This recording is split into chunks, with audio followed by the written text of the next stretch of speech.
What's up, everybody? This is Big Bob. I apologize. I want to start the podcast with this little clip. We'll jump right into it after this. I had a ton of technical difficulties while I was recording this. My computer crashed. The internet was acting up. I lost everything. So some of my filters are not on. So you're going to hear, unfortunately, my nose is stuffed up during the recording of this episode. So I'm breathing a lot without any noise suppression or anything. I just want to apologize ahead of time. It'll be better in the future. But I just want to give you guys a heads up. I'm extremely loud in this particular episode as well. But just hang in there. One bad episode. I apologize. It's all on me. Now let's get right into the podcast. What's up, everybody? Oh, nope, that's the wrong show. Ha ha! What's up, everybody? This is In the Pocket, the podcast that we talk about the things and people around sports that you want to talk about. I'm Big Bob. That's Maestro. Maestro, how are you doing today? Outstanding. Muscle memory kicked in, didn't it? It was 3 years of that podcast. I guess I've done a pretty good job, and whatever. So how are you doing today, Maestro? Yeah, so behind the curtain, everybody, pretty much what happened is we took a look at the questions as Bob was getting set up, and we didn't even talk about what we were going to talk about because we ended up talking about other stuff. And then we just basically Bob just pressed record. Now it's more inside baseball. I'm just going to air all our secrets out right now. Well, at least most of them. So I can't see Bob. Bob can see me. I can't see Bob because Bob got all the stuff going on over there. So what I have is a blank screen on one side of my computer that represents Bob. So when he starts talking like he's recording the show, I just start bobbing. I'm like, okay, yeah, we're recording. We're going to get into it, right? So he, of course, was the lead voice and was in Around the Table in SimWorld. And go back, my muscle memory is to start off almost every podcast going, hello. Because that's what I did on the radio show for almost 8 years in New York before that. So we got issues, man. We need counseling, y'all. We need help. Well, I'll tell you who doesn't have issues is everybody that gave us these amazing questions for this week. I'm super excited for these questions because I feel like I have a lot to say about them. I know you'll have a lot to say about them too, Maestro, but I feel like we're probably on the opposite side of what, at least I think we both would be on the opposite side of what most people feel with these questions, which is why I think they're going to be really great questions, or that I feel they are. So let's start off with the first question from a guy named Adam, one of my friends. I worked with him for a couple of years whenever I did child protective services and foster care. Yes, I did that. He said that he noticed that we talked a lot about college athletics on our podcast, and how do we feel about the NIL deals, and if we think the kids deserve these large contracts and stuff that they're getting. Maestro, how do you feel about that? So, Adam, first of all, I appreciate the question, man, because it's so next level. It's not the typical NIL questions that I normally hear people asking, which are so surface. So you really looked in deep because you got into the whole thing like it's a professional contract. So I'm going to start there.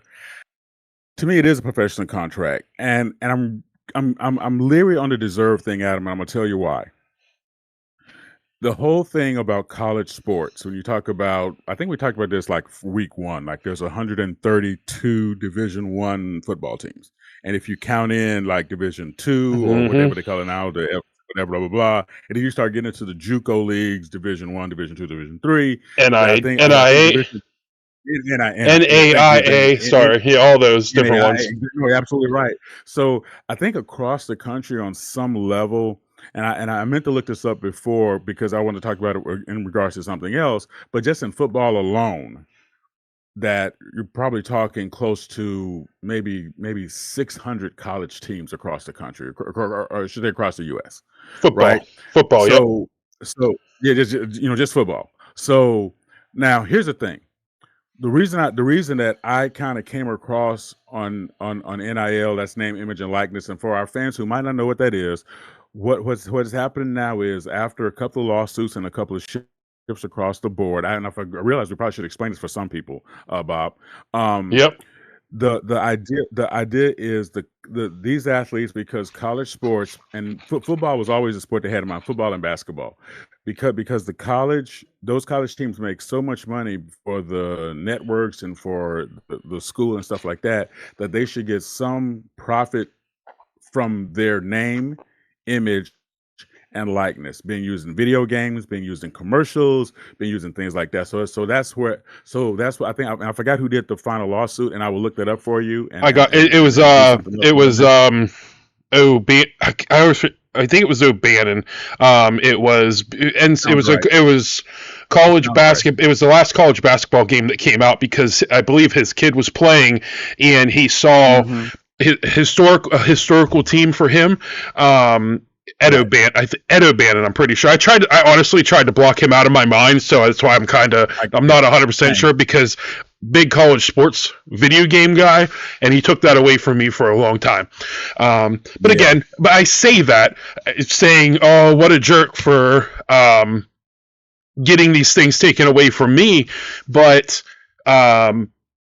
his kid was playing the game. Oh, that looks like you, Dad. Mhm. Same number, height, weight, Exactly. hometown or close to his hometown, and it's like that's me. They're using me, but because they named him player number blah blah blah or point guard blah blah blah, center blah blah blah, it's not really me, and it didn't make a whole lot of sense.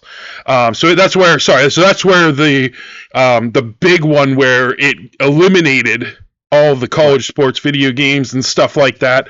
But now all those things are coming to light. So you go. Sorry, Maestro. Just wanted to No. go on that. No. Thank you, because I was unsure and I was going to just leave it, and I'm glad you did the research on that. I really appreciate it. For me, for this is this. I knew women's sports would benefit more than men's sports, so that's what got me excited. I knew that, and I can remember this is one of my last years being active in actual radio, and I talked about women's sports were going to do better than men's sports because it's easy to sell women products with the women athletes, and so far that's been the case. Women are making more money NIL than actually the guys are. And the other thing is what I found. I remember saying this, and I was the only person on this roundtable that actually said it's going to sleep into high school sports. And everybody said, "No, you're crazy. These are minors. It's not going to happen." And guess what? It did happen, and it has happened. So that's the dark side of it. Overall, it's kind of made me think and rethink the process of profit in sports, and that is shared by the team. Now, I do look at the games differently now. And I do my research in terms of the schools that are actually handling NIL with the consortium and things like that. But as much as I might not have liked it, let's just be real about it. College sports, particularly football and basketball, have become the other professional feeder league for the NFL and the NBA. Therefore, why not treat them like professionals early? It's changed the way I think about the sports now. If I think about some of the schools, and also changed the way that I look at the athletes, because now they're no longer truly amateurs, even though some might have been getting paid under the table. There's all kinds of stories about that. So I've sort of accepted it as the way things have gone. Now, about the deserve thing. So I'm just gonna put it out there like this. It's just like a professional athlete getting a professional contract, because that's how we look at these college athletes now. They're professionals, right? They're getting actual contracts to go to these institutions. So a 5-star player that, highly recruited, or whatever the process is for them to get 5 stars, if I pay them $10 million to come to my school and they flame out, like they don't even make the starting roster, they do whatever happens. If I put out that money, it's just like me signing a big time free agent.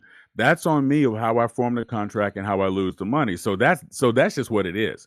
So that entire process has sort of forced me to look at it very differently. Like, I don't think of them as amateurs, like I said before, or like I said, I don't look at them as college athletes or student athletes anymore, because if the finances or the fiscal aspect of the game, fiscal, FISCAL aspect of the game has now moved into this part of the game, then to me, college sports are completely different. And the fact that I'm just going to say, well, I still say it's cool, and the fact that women benefit more, I'm kind of cool with that too. So this kind of just go with it like that. I want to ask you a little bit because that confuses me a little bit. So how women? You're saying women have made more from the NIL, or at least it appears that they're making more from the NIL. So where do you hear that, or where did you get that from? So that was this is going back right as the NIL became recognized as the way we see the format. I guess not now, but before the current format, before the colleges started getting the consortiums and things like that. So Olivia Dunn, I believe, is one athlete, and there's another one. I think they signed $1 million contracts right out the gate. But they also had professional contracts with modeling agencies and things like that were not associated with the school, and they were allowed to keep them. So, and just, boys are dumb. Let's just get this out the way. Boys are dumb. And oh, by the way, hold on, excuse me. From my understanding, girls go to Jupiter to get more stupider. So I don't know what you're talking about, but I'm just saying. Yeah. Okay. I can't fight that. So, but it's reality of how much money is in women's fashion, right? And we can talk about the pink tax how we want to. That's a whole nother show. That's probably more of an economics thing than sports. But things for women tend to cost more than things for men, and they're definitely taxed different. And you can look this up. Please fact check me on this.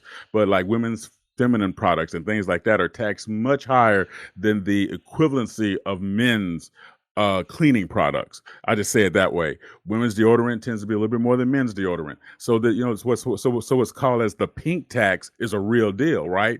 So those companies know if I invest X number of dollars in a young lady who is of a certain body type and stuff like that, which leads to a whole other thing with body shaming and body type concerns. But if I invest X number of dollars into said model athlete, I'm going to get X number of dollars back, because guess what? People are going to go and buy those products, buy those posters, buy that stuff related about her. And oh, by the way, who has the largest presence on social media when you look at all the athletes? And I'm not talking about that top 2% of male athletes that have millions and millions of followers. Across the table, a woman athlete is probably going to have more followers than guys that are real, because boys are dumb and old men drool. And I hate to be so forward like that, but that's just what's going on with it. So for more attention being on them, of course, more attention is going to be paid to them, more money is going to be given to them, because there's more eyes on them. And there's, what? If that's where we are, that's where we are. I don't have to like it, but that's just where we are. Well, you learned me a little bit today, Maestro. You learned me a little bit. No, yeah, I mean that makes sense back in the day. I remember when the NIL deals first started happening. I remember you being correct now. So I do. I made a face whenever you said it. But I understand now. But for me, the NIL, I would say before it first started, I would say probably 8 years ago, I was on the fence of don't give them money. They don't need the money. They're student athletes. Don't give them the money. However, I think what probably started making me change my mind a little bit, and I don't know if I ever told the story on air before, but when I went back to college, I had to take a speech class. If you didn't take a speech class, you weren't allowed to graduate. And right. My professor, he made you one of your speeches for the year. It was actually a 3-part speech. It was, you pick a topic, you give a general overview of the topic for one, and then you have 2 more speeches, one for and one against the same topic. I thought that was a great, I think that was a great learning tool for everybody, because it showed you had to learn both sides of the story, and you also had to argue believably both sides of the story. So I don't know. I think that's probably about when I started to change a little bit. I believe that the schools, especially the top schools, I've said it before, I think there's only like 8 to 10 colleges that actually bring in money at the end of the year, at the end of their fiscal year. And that's your Texas, your Michigan, your Ohio State, your Penn State. It's 8 to 10. I can't remember off. And actually, I remember that from the speech that I did. But at the end of the day, these programs are bringing in millions and millions and millions of dollars. Why not? If Texas is bringing in $140 million because of these athletes, why can't the athletes get a little bit of a cut? I start to think about, this has been happening, you mentioned it, it's been happening under the table for years. Now, is it every school? No. But there were certain schools, if you left it strictly to the schools and nobody on the outside could bring in money, you couldn't use NIL deals from local dealerships or the rich athletes who are giving back to their school. If you took all that out, we would have 8 schools or 10 schools who are able to pay for their student athletes or their athletes to come play for them. I think the way that it is being done now has created a lot more parity in sports. You still have players are still going to want to go play for Georgia. Players are still going to go play for Alabama. People are still going to want to play for Texas. But you look at your SMUs, your JMUs, those schools that would have zero chance of ever doing anything in sports are now having the opportunity. I leave out Indiana. Actually, I saw a funny joke the other day about Indiana. It was Indiana was a terrible, for 150 years, Indiana was the worst college sports school ever, but now that they know about the NIL deal, they finally learned that you could pay student like they're the only school that never paid student athletes to play. But no, these teams we wouldn't be talking about Indiana being the number 1 team in the country. Do I think they're the number 1 team overall? That's another debate. That's a debate for another time. I think if you put up Indiana versus Georgia, I don't think anybody's picking Indiana to beat Georgia, but who thought that Indiana, who was ranked number 2 last week, would go and beat the number 1 team in the country in Ohio State? I don't think anybody. If a year ago, if you said this was going to happen, nobody would believe you except those Indiana fans who were delusional. But here we are.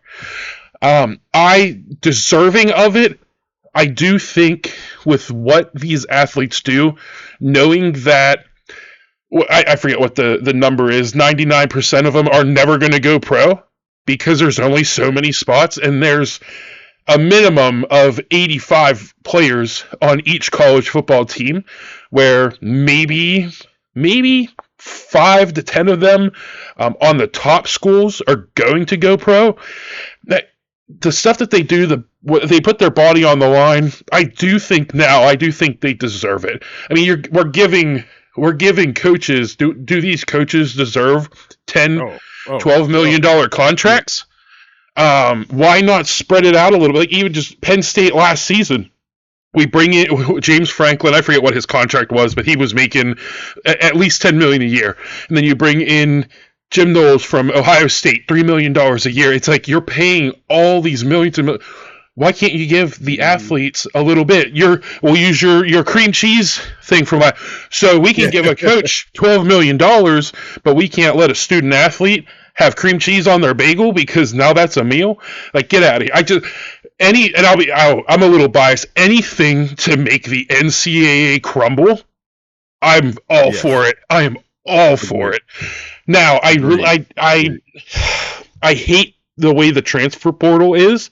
I think there should be a limit. I do believe that there should be a limit the way that there was before. Which I think I think what we saw was a combination of us not understanding the NIL because it's so brand new, but also COVID. Because everybody, they had that extra year of COVID. You could transfer.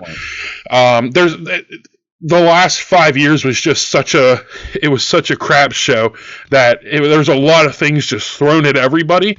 But COVID had a big part of that too. But yeah, I do think they deserve it. But again, 8 years ago, I would have said no. Like, no way. You're an athlete. You're a student athlete.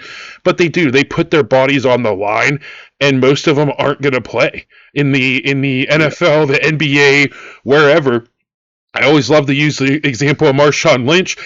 Right. Great Giving point. giving Leon Washington that opportunity at Cal, because if Marshawn Lynch doesn't pretend to get injured so that his backup can get in and play, does Leon Washington ever get on the field? If Leon Exactly. Washington played now, he can just transfer and go play for somebody else and show off his skills. But yeah, it's again 8 years ago I'd say no way, but I'm all for it now. But I do think there should be some caps and stuff like that. But again, and that starts to turn it into professional sports again, like you said. And it does. And Big Bob, I'll tell you something real quick, and I apologize. Please hold your thought because there are 3 pins I want to jump on real quick. There's another range of income that teams get outside of the professional television stream and stuff like that, and that's the boosters, right? So that's something that's usually not considered part of the NIL packages. And oh, by the way, and this is 24/7 Sports in an article back in August of 2025 did a rank the top 50 schools. Indiana was 28 out of the top 50 with $350 million in booster money.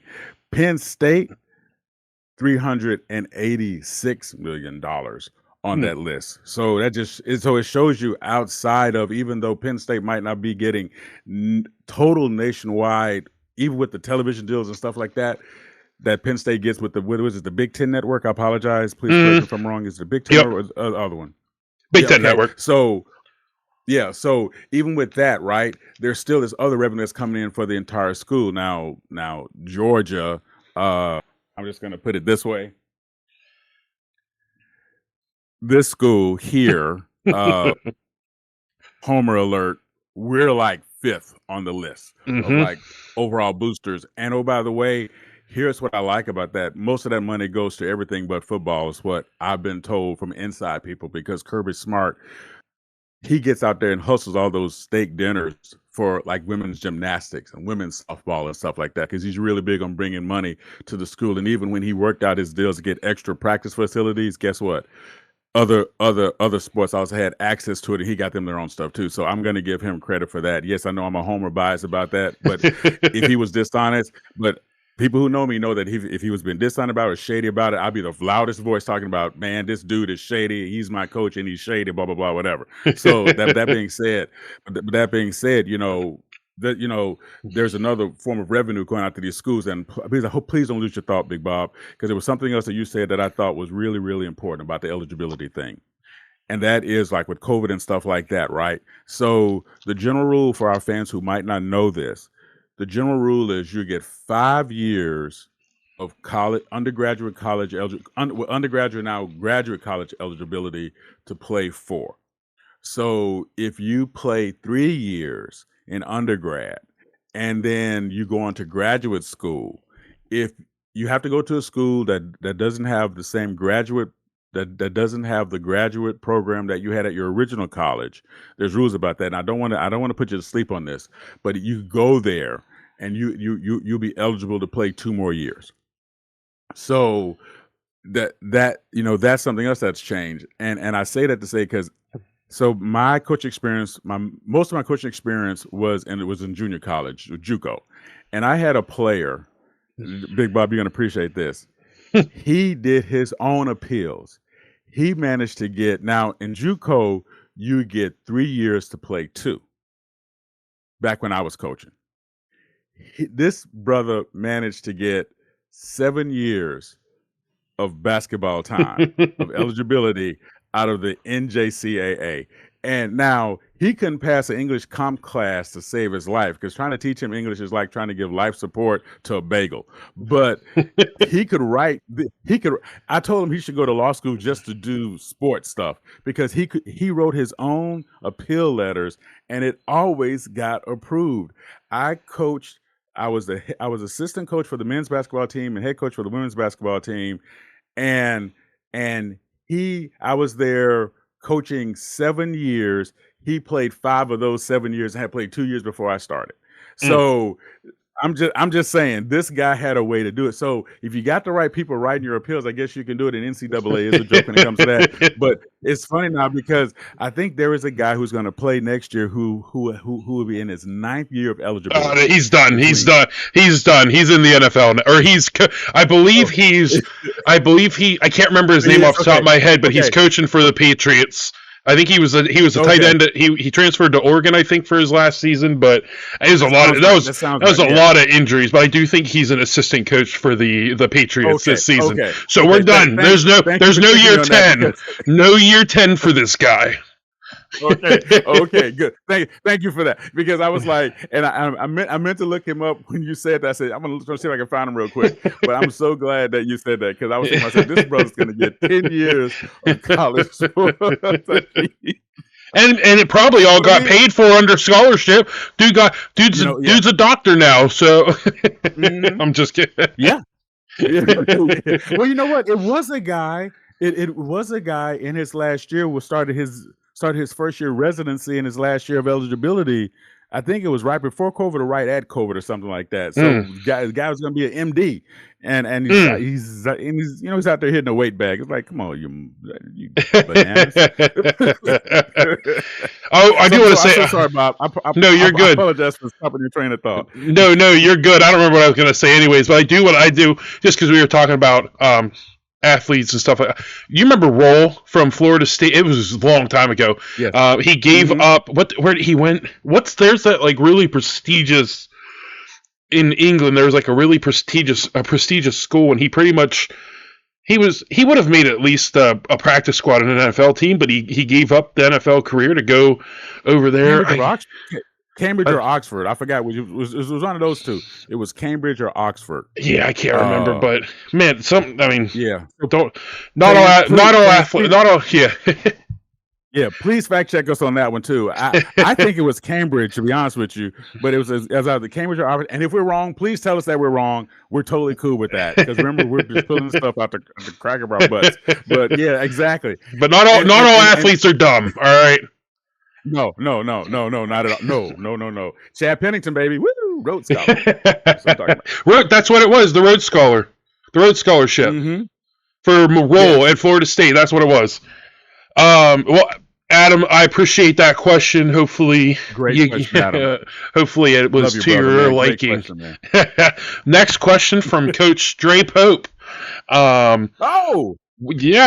Why did Kevin Stefanski not keep Sanders in for the 2-point try at the end of their game last week?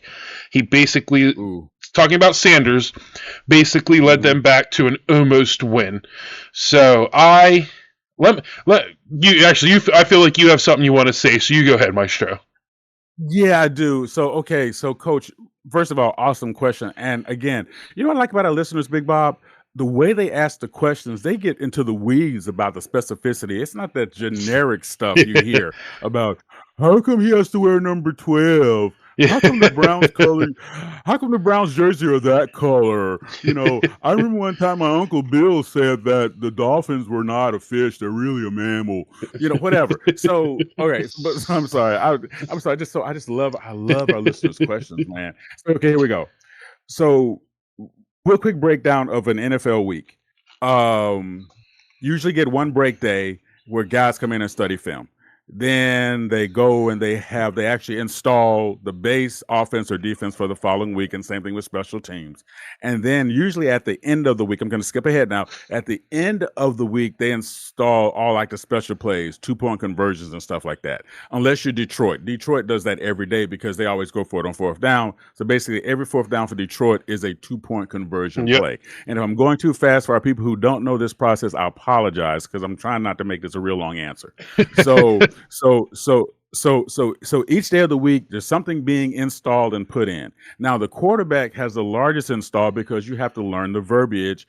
And, oh, by the way, you also have to learn the fact that, let's say you have a playbook for a specific quarterback. So let's say Big Bob is a starting quarterback. So he's able to run and he knows all 125 offensive plays, right? I'm the backup. I'm not getting a chance to work on all of that because I'm not getting as many snaps in practice as he is.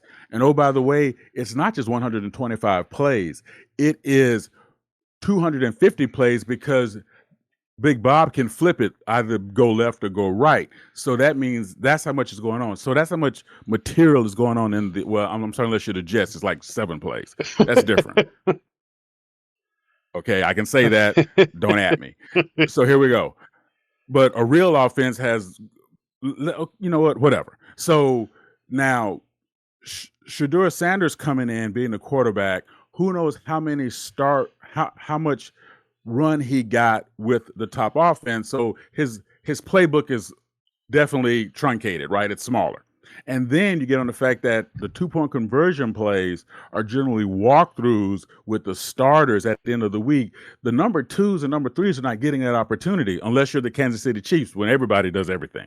So now you have a situation in a game, and it's something that I will always say. I'm finally just going to talk about this principle. Coach Pope, thank you for this question, because you know this better than anybody. The one thing I have to do as a coach is trust my team and trust the players I put on the field to execute.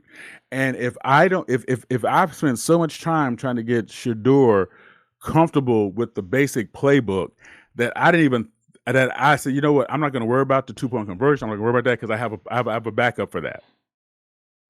I could see that being the reason why. It doesn't matter how good he was playing. It's how well of that part of the playbook was Shedeur familiar with, that the coach was comfortable enough with to put him in. It wasn't a slight, in my opinion. And I don't know. I no inside baseball coach. I have no inside baseball on this, so I'm just saying from the outside looking in, it wasn't so much it was a slight or the coach trying to outsmart the other coach. I'm gonna play the whole game without my queen, or, in chess or whatever, right? I feel like the coach wasn't comfortable with Shedeur on that particular play because Shedeur might not have had a lot of time to work on that particular part of the playbook, and that's why he wasn't in during that particular for that particular play. I apologize. Yeah, so everybody, there's a conspiracy theory that Kevin Stefanski intentionally is sabotaging Shedeur Sanders' career. I do not believe that at all. Do I believe that maybe Shedeur's not his guy? Absolutely. His guy was Dylan Gabriel. So I said the Jets because you brought them up earlier. The Browns, the Browns overthought what was happening. That's what I believe. Why did Pete Carroll throw the ball in the Super Bowl instead of handing it off to Marshawn Lynch? There you go. The Browns ran a trick play, and it didn't work out. If it worked out and the Browns went and won the game, people would be talking about how genius Kevin Stefanski is because he confused the other team for running this trick, blah, blah, whatever. It happens every single year. It happens every single week. A coach overthinks what they should do, and either it works out and everybody talks about how great they are, or it doesn't work out and they suck and they're the worst coach in the world. I truly believe all this was a coach who said, they know this is what we're going to do, so let's do this other thing instead of what's been working the entire game. I get it. Again, I'm just going to, I don't think there's this conspiracy theory. Hey, Shedeur is out there. He's your job. Yeah. Dude, it's your job that's on the line. You can't make your team. I apologize. Big Bob. No, you're good. I'm so sorry. I'm so sorry. It makes me crazy when I hear people say that because I'm sorry, that head coach is under all kinds of pressure. And that's why you see those guys crack up when they really get on the internal hot seat and they say dumb stuff at press conferences. They are who they thought we were. Playoffs. Whatever. You see, those guys are on the verge of mentally cracking up every week. And if you really want to know the life of the NFL, those of us who are lucky enough, and I cut Big Bob off again. Y'all, I'm so sorry. Bad Maestro. I'll deal with you after the recording. Okay. Oh, that's fair. Totally fair. I deserve it all. Those guys, some of those assistant coaches are living in those facilities 18 to 20 hours a day, right? And by the way, the only coaches making any money outside of the head coach are the coordinators. So after that, you're talking about guys who are making $20,000 a year, $40,000 a year. to cut up film, or no, I'm sorry, cut up film, to cut up video and all this other stuff. There's a whole bunch of stuff going on that we never see, right? So I'm sorry, I'm not going to sabotage a player that can that we have on our team to make them look bad, because if they look bad, I look bad. So dudes, come on with that stuff. I mean, unless it's a situation. And who was the coach of the Brian Flores, who is still in the league because he has something not only on the Dolphins but probably on the league. Look up his situation in Miami and how he told everybody he was told to lose games, and he didn't want to do that because he said, if I lose games, I'm going to get fired. And he spilt the beans on a lot of people until they finally shut him up. His case did not go to court. Fact check Maestro on this, please. And guess what? He bit back at the NFL, still in the league, still able to coach it, and probably going to get a head coaching job at some particular point here again soon. So I'm just saying, guys who know the tea and guys who know where the tea was spilt and where the tea was spilt on the bodies and where the bodies were buried and where the tea was spilt on the bodies and where they were buried, those guys are not going to go anywhere because they can really bring down the image of the NFL. And the NFL, if they do nothing else, they're going to protect that shield, right? So all I'm saying is, that I've heard some of those conspiracy theories a little bit, not as much as you guys probably, but I just have a hard time accepting. And if I'm wrong, please just tell me. I'll say, okay, my bad, I missed it. But I just have a hard time putting myself as a coach to put a player in a bad position to make them look bad and think I'm going to look good. It just makes no sense. And oh, by the way, I was wrong about something, and I want to apologize right now for this. I thought of Kevin Stefanski as being one of the most standard and conventional coaches, like old school type coach, and I'm absolutely wrong. He's one of these new school guys. He goes over for fourth down a lot, which means he probably does a lot of 2-point conversion, fourth and 1, 4th and 2, 4th and 3 plays all during the week. So either he didn't have Shedeur in for those, or he just didn't trust him to do it, or maybe he did overthink it, like Big Bob said. I would eat this. I still think that he just didn't trust him to do it. Big Bob is probably more right in that he just said he just overthought it. You know, he basically was Einstein playing Jack Rocks with like a gorilla or whatever. So, you know, dude, it's on me, and I apologize for everything I just said that offended so many people that we probably won't even be able to talk about it anymore. I apologize. I'm sorry. No, you're good. Now, I do want to say, Brian Flores, I hope he doesn't get a head coaching job anytime soon, because that means he will no longer be my defensive coordinator for the Minnesota Vikings. But he definitely, I feel like he definitely has something. But at the same time, I think some players came out and didn't like him from his time in the Dolphins. But I do know that his time with the Dolphins, it probably wouldn't have ended. It's so weird to say. The Dolphins were winning too much. That's the conspiracy. They wanted him to tank, and he said, "Nah, I'm not." And what was it, tanking for Tua or something like that? Was that tank for Tua, or was that I can't remember. I can't remember who that one was for. No, I don't think it was for Tua, but I can't remember. It was to tank for somebody. It might have been. I can't remember. Tua, I feel like he's only been like 4 years or so in the league, but that time frame might add up. You might be right. I don't. Let us know. Let us know in the comments below. please. We love when you fact check us. Love it. Yeah. We want it. We're not joking. We really want that, because you guys are such a high literacy level of listeners that your questions are awesome, like Adams and Pope questions. I can't wait to get to the next questions. But just the way you ask the questions just tells us how serious you are about not only enjoying your sports, but wanting to know your sports and what's going on, and what other people think, because you obviously think something about it too. So we're definitely thankful for that. Absolutely. Next, we're going to go into, it's another Pope question. Pope. Yeah. What are your thoughts on the College Football Playoff Committee to include Alabama and Miami and snub Notre Dame? And also, what are our thoughts on 2 G5 conference champs making it to the playoffs?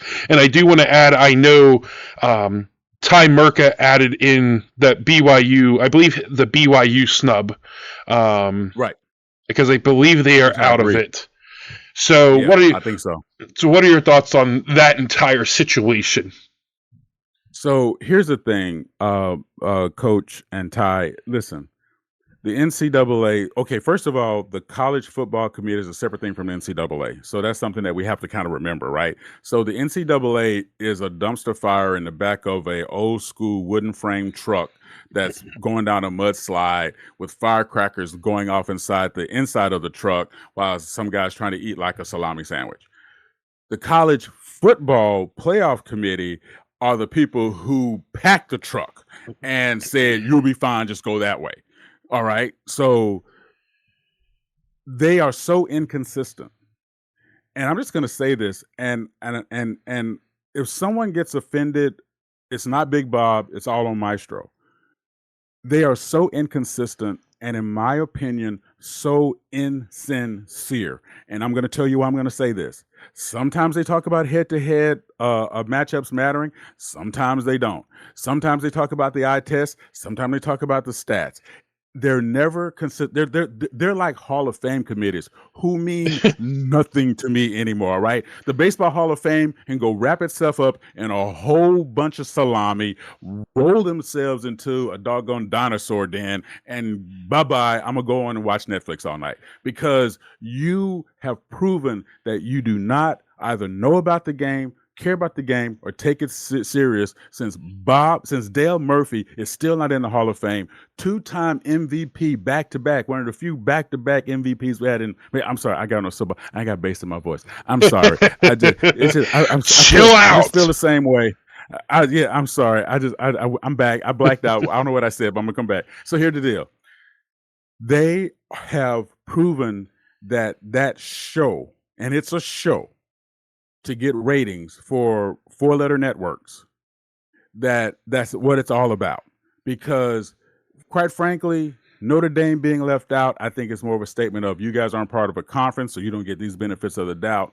But there was something else that was said that actually made me so angry I tensed up and almost blacked out when I was driving. So, Big Bob, what big college game is this weekend?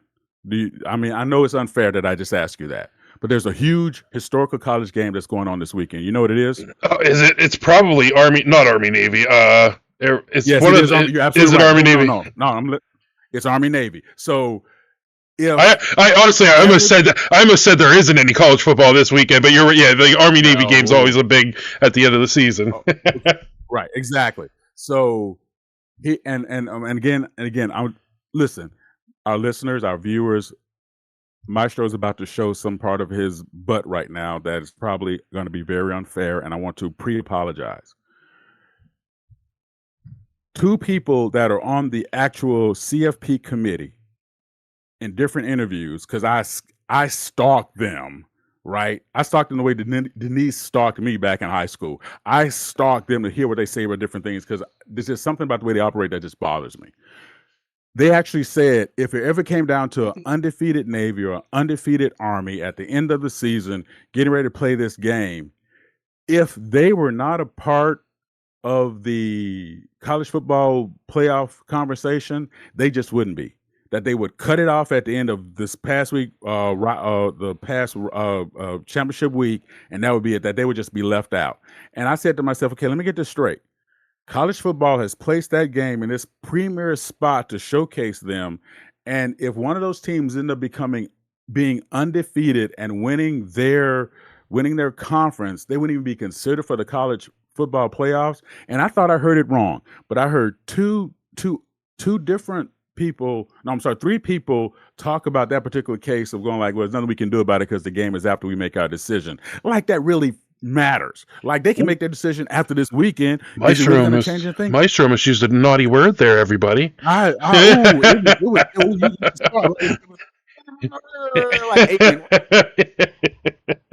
So look, man, here's the thing. It upsets me because the pride that I know I have of watching those 2 teams play, of seeing those cats in those uniforms. Yes, I'm an early Naval Academy guy. Let's get that out the way. Yes, my father taught at West Point. Yes, I had a blessing of going to one of the games. We had a blessing of going to the games together, and so for me, I'm just going to say it. I'm going to get it out the way. I know I'm making people upset right now, and I apologize. Spiritually, it means a lot to me. But to hear them being talked about in that way as if the game doesn't matter, I'm sorry, it matters. It matters to a lot of people who have served this country and given all for this country, that's what they have. And the fact that these people who sit up and eat sausage sandwiches and rent milk boxes while they get everybody rubbing their feet in Garland, Texas, or somewhere in some cheap hotel right next to the strip mall, that they're going to decide what games are important, what games not important. They're going to decide, oh, this week the eye test matters. No, next week head-to-head matters. No, next week.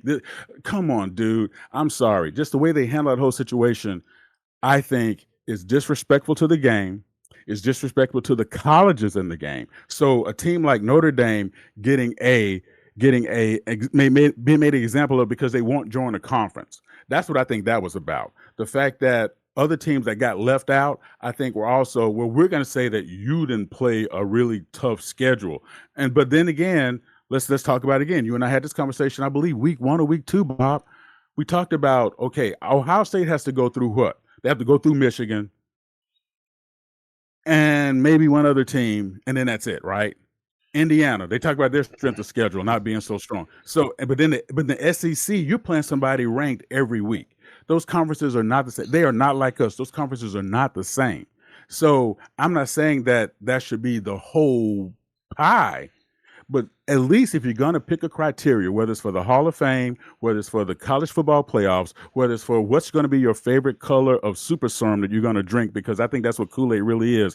I think somebody's trying to figure out a way to make Kool-Aid into the super serum to make a new Captain America. Whatever it is, have a criteria and stick with the criteria. And when you're wrong, say, you know what, that's the way we did before. We were wrong. We're going to do it this way now, and we're going to show you. We're going to be transparent about it. So, they're never going to be transparent about it. We'll say that the only thing they care about is the money. This has created a lot of drama. Yes. But at the same time, you think, well, Notre Dame would bring in a lot of money if they were in it, so why would they keep them out? But then, like you said, it's potentially a statement. I only have one thing to say about Notre Dame not making the college football playoff. You should have beat Miami in week 1, and this wouldn't be a question. Next question. Yeah, but you have a point there. You have a point there. Hey, look, listen, Bob, what does every coach ever tell you? Don't leave it to the refs. Yep. Don't leave it. Don't make the game so close that a call from the ref is going to make a difference, right? Mm-hmm. I mean, how many times have you heard that? How many times has a coach grabbed your face mask? How many times has a coach grabbed your basketball shorts? How many times has a coach grabbed your bat before you went? Listen, if it's close, you better swing at it. Don't leave it up to the umpire, right? So it's like you, as athletes, we hear this stuff, or we heard this stuff all the time, and I can't imagine that it's different. Yes, I played back in the days of dinosaurs, right? A lot of games had to end because the T-Rex were in mating season, and we had to get out of there before bad stuff happened. Back when I played. Okay, I get that.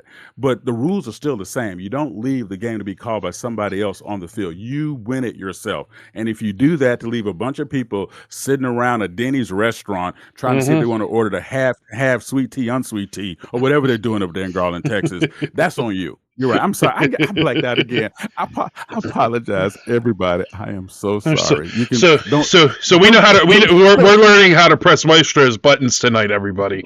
So now we know for the future. Keep those questions coming because we love it. Oh my God, I'm so embarrassed. But listen, all these statements reflect on Maestro, not on Big Bob. Okay, so please. Hey, we're a team. We're a team. I'll take it too. But yeah, I mean, and I don't want to skip out on this part of the question because I would have actually moved on, but I forgot.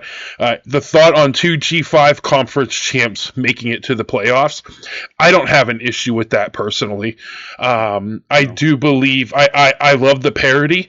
Now, are they probably going to get dominated just like they did last season when Penn State took out? They played SMU, and oh my God, Penn State has caused so much heartbreak for me that I can. Boise State, so they played SMU and Boise State. Was it Boise State?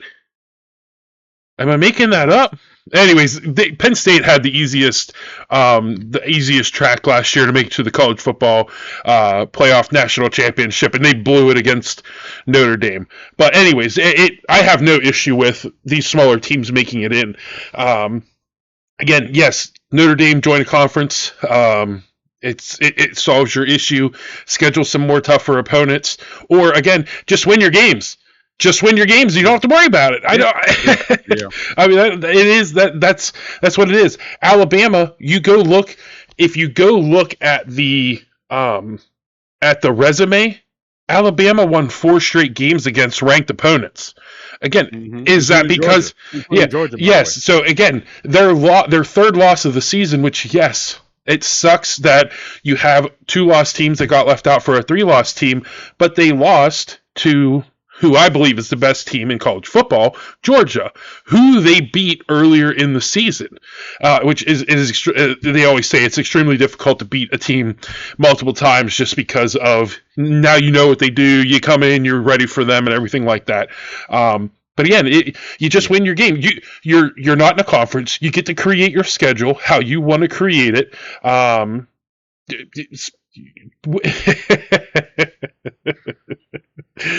Win your games. Win your games. Just that's all. By the way, Georgia got left out last year, right? What was their loss? What was their loss? The loss was to Alabama in the SEC championship game. So I didn't realize. Last year. Yeah, last year. So everybody kept saying, "Well, Georgia should have been in last year." And guess what? If you win your games, you could. Listen. I just put up the helmet. Okay, I wasn't saying that because we should have won the games, and it shouldn't have been left up to somebody sitting there eating day-old shrimp tofu in Garland, Texas. I'm going to stay on that forever. So, but here's the thing, though. You remember when TCU made it to the college championship game against Georgia? Do you remember the point differential? By the way, I remember it very well because, of course, I was there. Oh, that was a big. Was it? School. It was. They lost by like 30, 40 points, didn't they? Oh, you're so close. You're right there. 58 points. 58 points. I was gonna say, was it 62 to? I was thinking 62 to 7, but I was like, nah, that's too much. I got to find my thing. It was. I think it was. Fact check Maestro, please. I think it was 65 to 7. And by the way, it could have been worse. Kirby pulled everybody and after halftime. So basically, it was a 3rd and 4th and 5th string team playing. And it was, and I think TCU, I think TCU scored in the 4th quarter or whatever it was. It was just we got on the board, yay, scoreboard, look at us. But it was but everybody was so happy. Oh, the TCU Horned Frogs, they're in the championship game, blah blah blah. And everybody's so excited. And then all of a sudden, it's almost like those boxers back in Mike Tyson's heyday.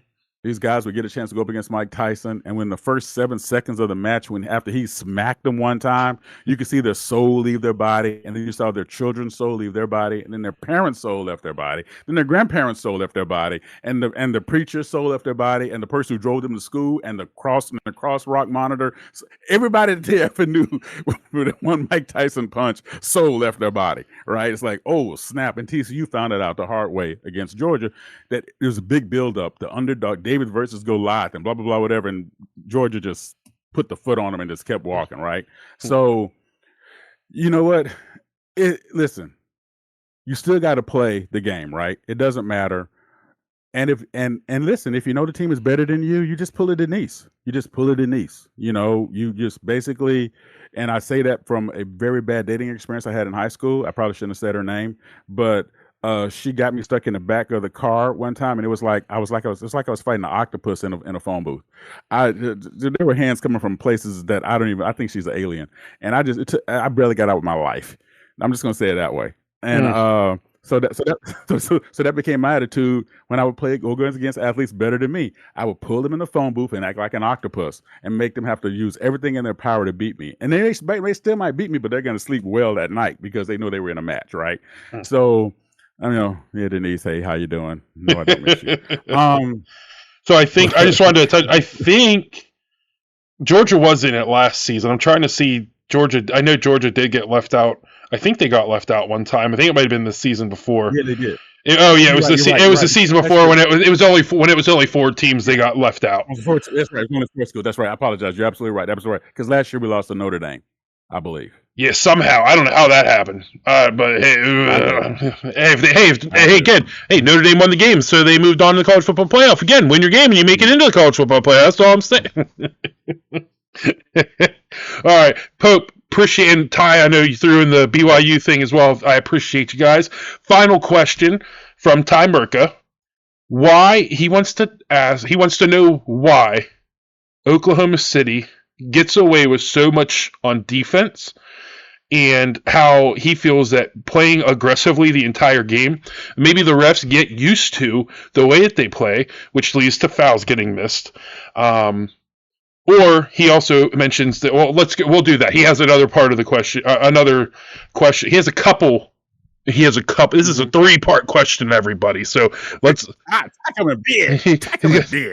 the Oklahoma City getting away with stuff because they play dominant defense. The Heat's dominant offense. The Heat's dominant offense without them having a star. Or one of the big things that people are talking about, Chris Paul getting screwed over by the Clippers. I would love to start from the bottom and work our way up because I want to talk about Chris Paul. Do we really think that Chris Paul got screwed by the Clippers? They're not going to make the playoffs. This is his last season. Yes. Right. The team that New Orleans started there, but the Clippers is where people really started. I don't know why it feels like they really started caring. It's because of Lob City, him and Blake Griffin. I don't think Chris Paul got screwed by the Clippers. I believe, and again, I know there's some behind the scenes things, and there were some. They don't like the way that it happened. There's the Chris Paul was acting a certain way, and that's why they got rid of him. He has the opportunity to now go join a championship contending team in his final season. Dude needs a championship. I believe that the Clippers did Chris Paul a favor by getting rid of him. I don't think that they screwed him over. I think they're giving him the opportunity to go do something that he clearly was not going to be able to do with the Clippers this season. Right. Quick, Big Bob. Quick question for you, and by the way, for our listeners too. By the way, Ty, way to bring the heat, man. So here we go. Why is it we don't tend to care that Charles Barkley has no championship? Because people like him, right? Even though he moved from team to team. So you can't even say he stayed with one team his whole career like Ernie Banks and he never won a championship. He tried to get fat so the Sixers wouldn't draft him. Right. Exactly, right? So but the thing is, people like him and they saw his effort no matter where he went. Didn't seem to matter. Now, I don't want to talk about Karl Malone because it's personal, and I still owe him a whipping. But people don't really talk about Karl Malone that much anymore, which they probably shouldn't. But I'm trying to think of all these top players, like Reggie Miller, right, who stayed with one team, didn't win a championship, but still people like him. So, to me, if fans see a player who's great and is on a team that just can never get over the hump, there's a more appreciation for what that player gave to the game from year to year to year to year, including into their last year. Whatever's going on with Chris Paul is going on with Chris Paul, but players now are different, right? It's more personal.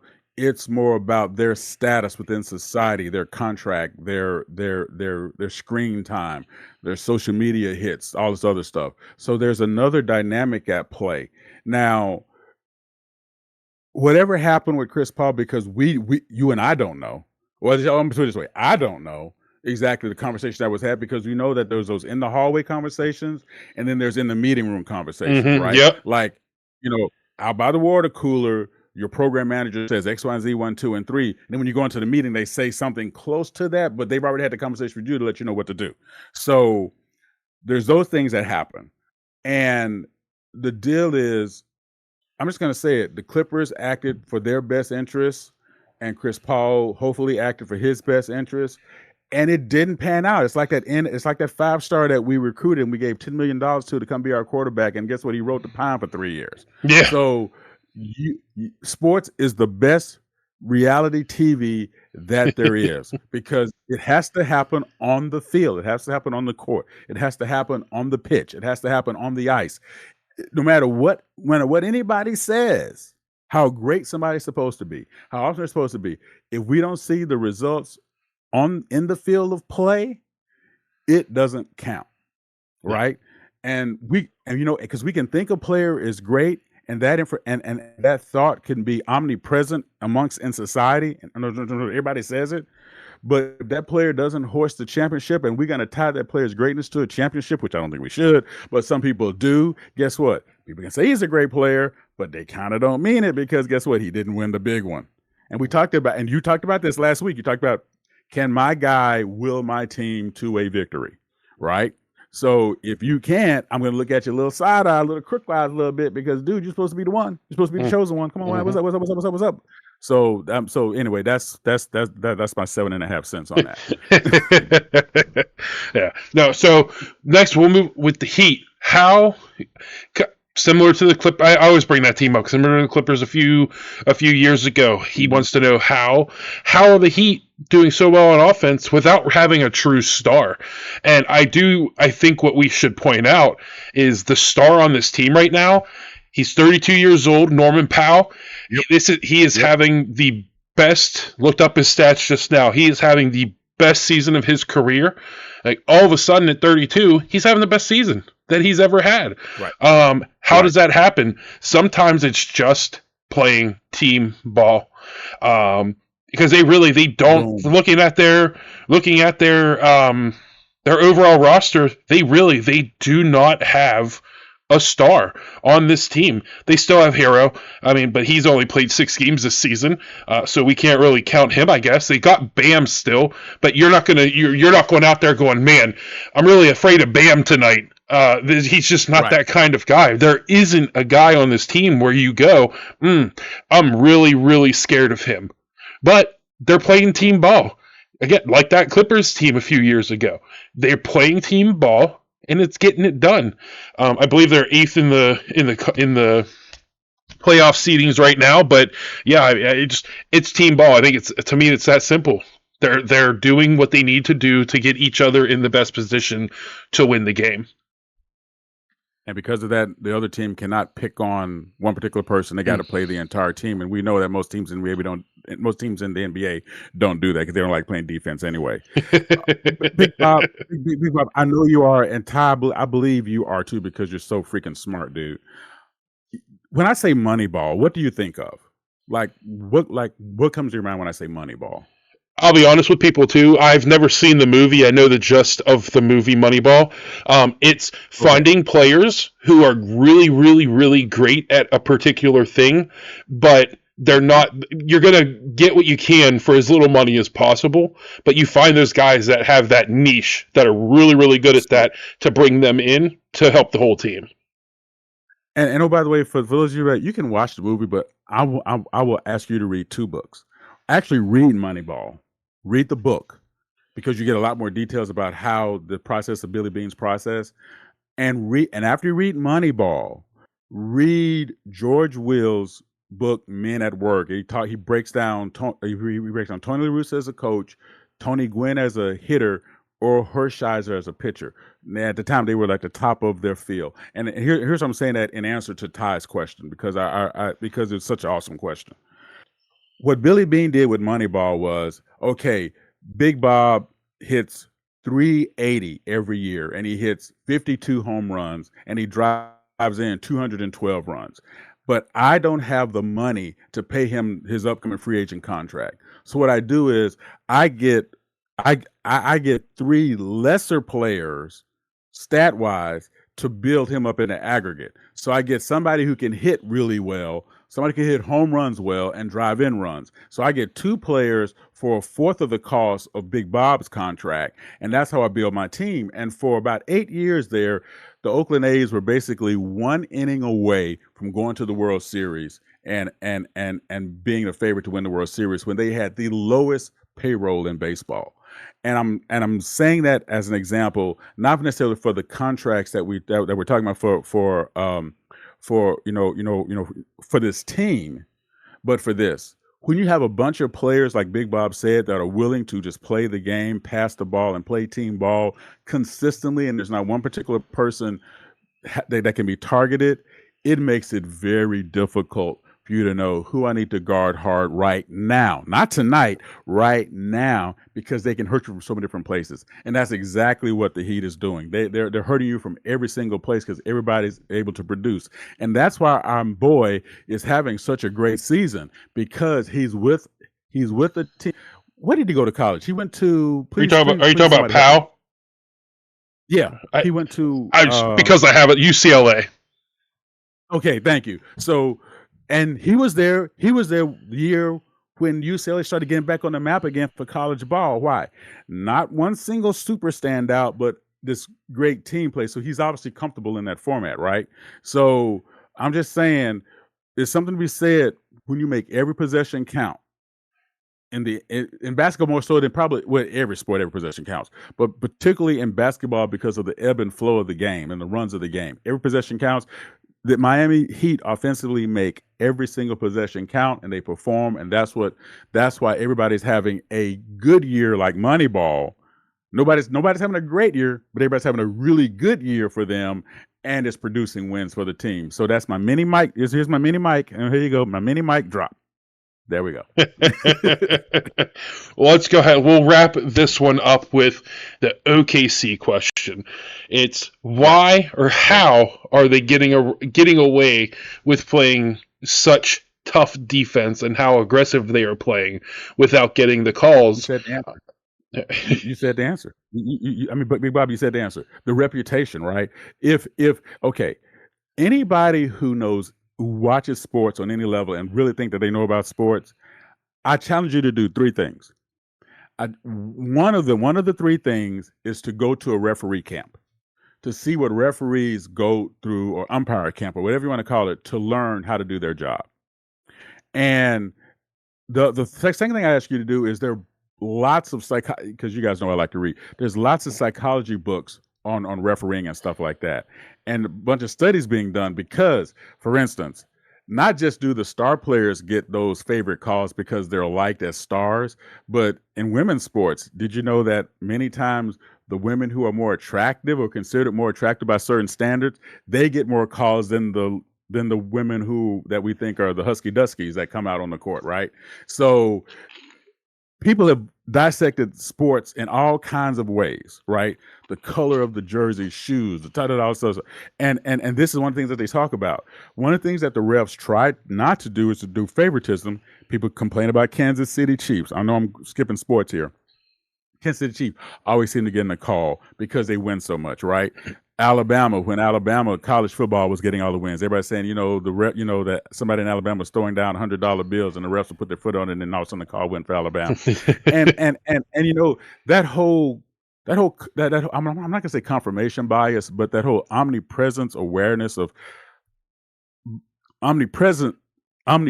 bias that we think these teams are like, so they get calls, and there might be something to that. I'm not saying that there's not. Okay, that's not what I'm saying. But here's what I will say. If you have a reputation for something, if you have a reputation for playing hard, diving on the floor, busting up your elbows, taking charges, stuff like that, that does carry over. So when you do that in a game, you will get the benefit of the doubt. If you're one of those players that every time a call goes against you, you drop your head, you say something to the ref you shouldn't say, whatever, that word gets around too. If you're a coach that don't pick your spots and you do the same temper tantrum in the middle of every game, all this stuff gets around, and guess what? Those refs are looking for, because the refs have meetings and conversations about players who do what and players who do whatever. So that being said, with the fact that we have a team that plays hard-nosed defense, when you in a league where, let's be honest, Big Bob, we don't see defense in the league like that, not team defense. No, not at all. Again, I'm not trying to be rude. We don't really see. So now we have a team that plays that way.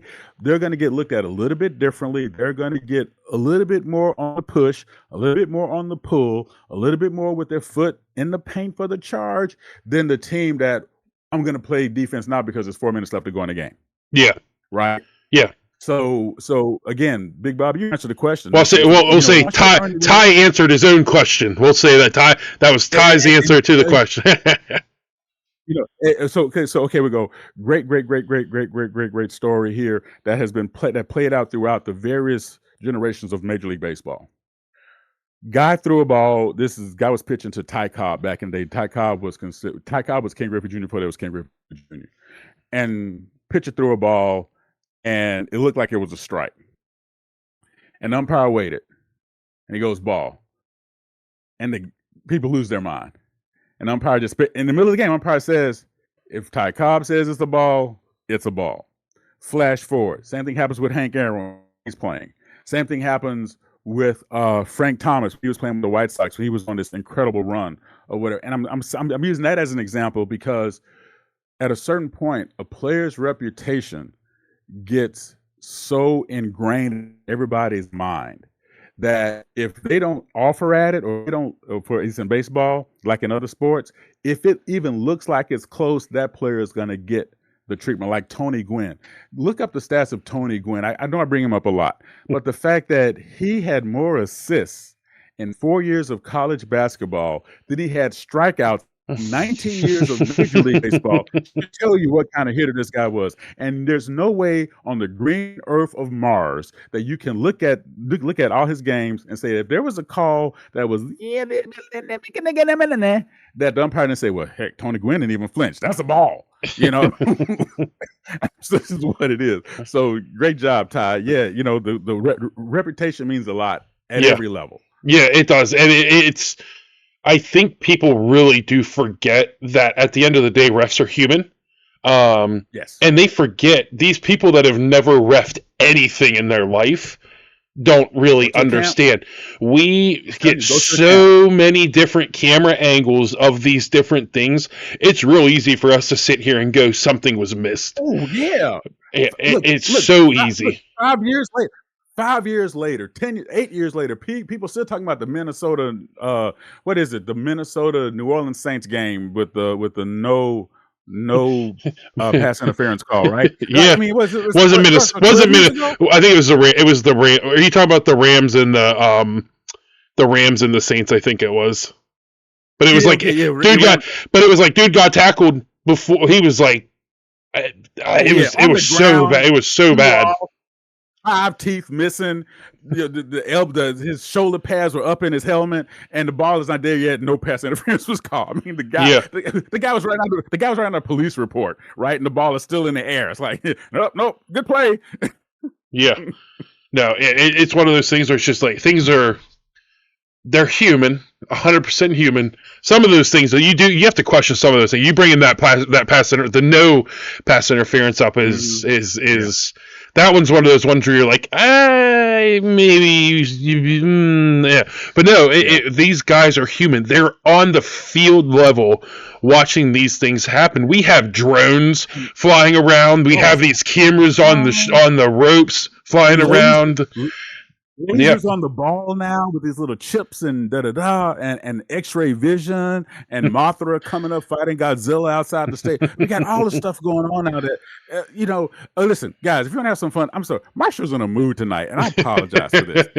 Look up the coin flip for Super Bowl I before it was called Super Bowl because it's called the World. I think it was called the World Championship. Look at the coin flip for the very first what became the Super Bowl between Green Bay and whoever.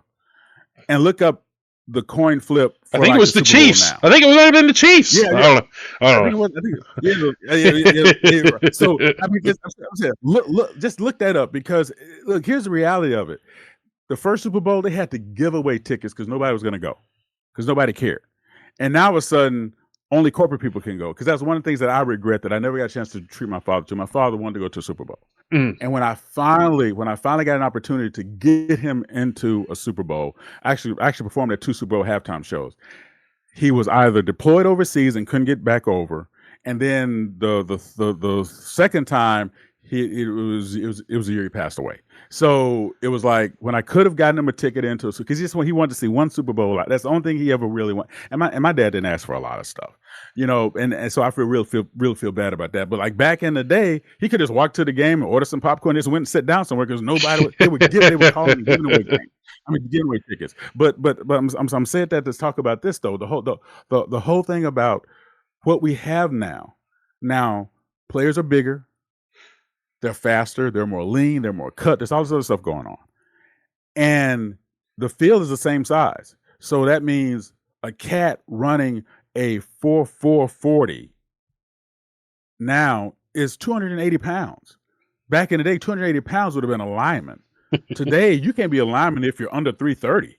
So, but those guys are faster than those guys were back then because of specific training. We talked about the Maranovich thing, different training, different food, all this other schedules, and all this other stuff. And the refs are still guys like me who are like 147 years old, played in the days of black and white 8mm film, and now they're the refs. No, that's not true. Not all of them are that like. But you see what I'm getting at? Where, like, go back and look at those games back in the 70s, and you see a cat bust a kickoff return or punt return for a 1, and he's one of the fastest guys in the NFL or whatever. There's a ref right beside him, right? Step for step, like running right with him. You don't see that today, and they got more refs on the field now. So even with all that, you're right. But Big Bob nailed it. We have so many things available to us today, all this metadata. But those cats are making the call in the heat of the moment on the field in an action that's taking less than 1 second. They have to make the call right then and there. Yep. So if you're going to talk about the refs, that's why I said that's one of 3 things that you got to do. You need to go to a referee or an umpire camp for just 1 week and go through what those guys go through, and you can see how hard that job is. Yeah. Yep.